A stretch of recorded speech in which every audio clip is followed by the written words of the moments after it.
আমরা এই প্রশ্নে দেখতে পাই, প্রশ্নে বলা হচ্ছে যে একটি ট্রাক ৬০,০০০ টাকায় ক্রয় করা হয়েছিল এবং ব্যবহারযোগ্য সময় শেষে অবশিষ্ট মূল্য ১২,০০০ টাকা নির্ধারণ করা হয়েছে। উল্লেখযোগ্য, এখানে ব্যবহারের সময় শেষে অবশিষ্ট মূল্য ১২,০০০ টাকা হচ্ছে আমাদের ভগ্নাবশেষ মূল্য।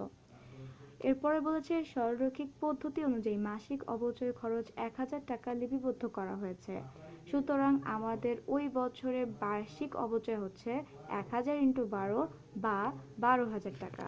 তাহলে আমরা যদি অঙ্কটা করি তাহলে বিষয়টা কাহিনীটা এরকম যাবে যে ১,০০০ টাকা × ১২ = ১২,০০০ টাকা বার্ষিক অবচয়।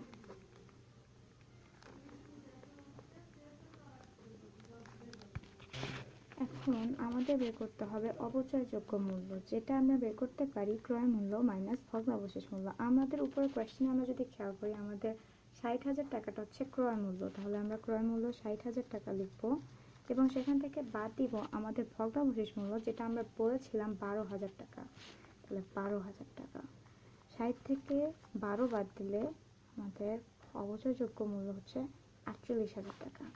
এখন হার বের করার জন্য আমাদের বার্ষিক অবচয়কে ৪৮,০০০ টাকা দিয়ে যদি আমরা ডিভাইড করি এবং তার সাথে ১০০% বসাই দিলে আমরা ১০০%-এর অ্যান্সারটা বের করতে পারবো।